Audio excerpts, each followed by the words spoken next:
pouco, né, na faculdade de arquitetura, essa parte de arquitetura social. Eu queria até que você comentasse um pouco, né, se através do trabalho na área de estágio, por exemplo, network que você teve na época da faculdade, ou até mesmo com profissionais de arquitetura, se você vê essa discussão voltada para a arquitetura social, né? Se você vê essa preocupação, se você teve algum contato também que te permitiu a preencher um pouco mais essa lacuna, né? Voltada para esse assunto. Sim, o que eu percebi, conforme, né, o tempo, alguns contatos que eu fiz, tem ramos. Eu não diria ramos, mas tem divisões, né? Tipo, arquitetos que trabalham mais com essa área mais social, arquitetos que trabalham mais com a classe média, alto padrão. De modo geral, esse conhecimento absorvi mais de quem trabalhava com a classe mais social, né? Um conhecimento básico de como funciona, mais ou menos. Mas, de modo geral, se for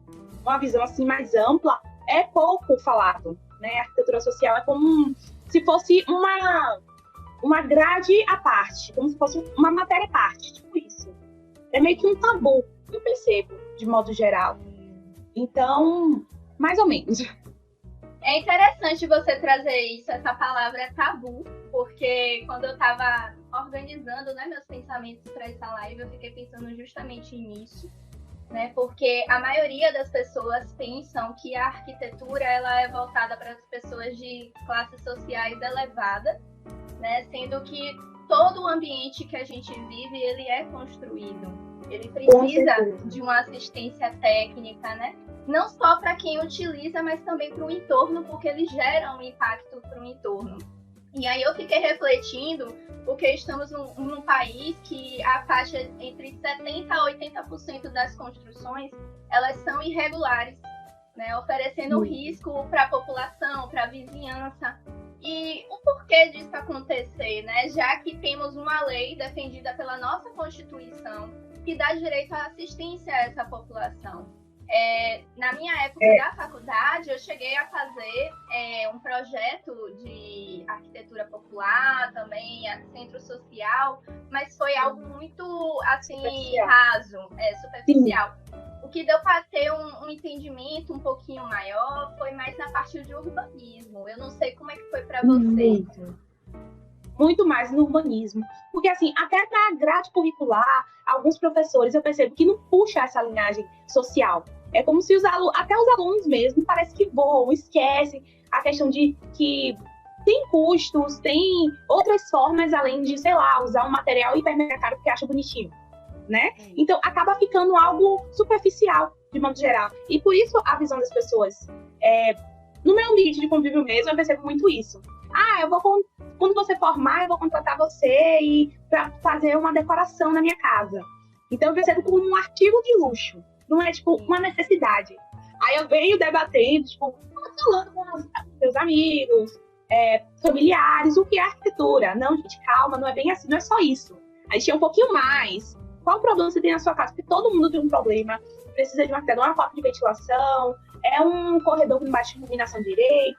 Enfim, é um trabalho, né? Inclusive, as pessoas que trabalham com essa classe mais social falam muito disso, alguns profissionais. Que eu conversei sobre isso, de que é como se eles, para trabalhar na área, tem que educar as pessoas primeiro, para mostrar como é seu trabalho, o que é seu trabalho, qual a serventia, e mostrar que não é um artigo de luxo. Aí eu gosto muito de usar uma frase de um arquiteto, não sei se você já ouviu falar de Aravena.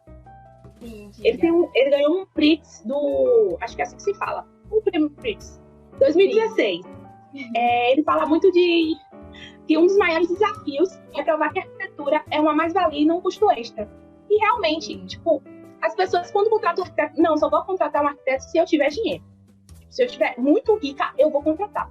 Agora, se eu for mais humilde, tipo, sei lá, até 3 salários mínimos, no caso, já entra com uma assistência técnica, né, gratuita, mas um pouco mais de 3 salários mínimos, por exemplo, que não entra em assistência técnica e também não entra no quesito de alto padrão, né? Os valores de alto padrão. Então fica meio que perdido. Aí essa população fala, não vou precisar de arquiteto porque eu tenho dinheiro. Não tem como contratar um arquiteto.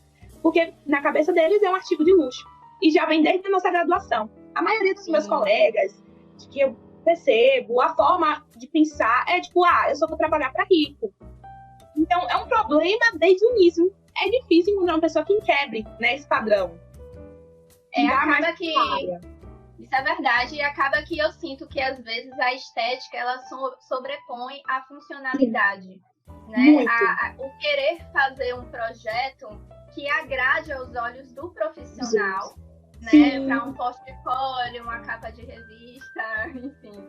É um assunto um pouco polêmico de se falar, né? Mas assim, a gente não pode esquecer que a gente está projetando para o outro. Né? Muitas vezes o projeto que faz para o outro, querendo colocar aquilo que nos agrada, o cliente fica insatisfeito, né? Que é o que ocorre muitas vezes do arquiteto profissional voltar para o local, né, que foi projetado, e ele está totalmente diferente porque a pessoa entrou e colocou a sua personalidade, né? Ele está diferente porque foi projetado para ele, né? Isso é bem comum. Eu já vi muito isso. As poucas pessoas que eu conheço que contratou um arquiteto, falou, não, a arquiteta escolheu botar um armário assim, ou fazer um lavabo, e eu não precisava disso. Do nada, estava transformando em uma coisa totalmente diferente. E o arquiteto voltar e se chatear, como você estragou minha obra de arte, né?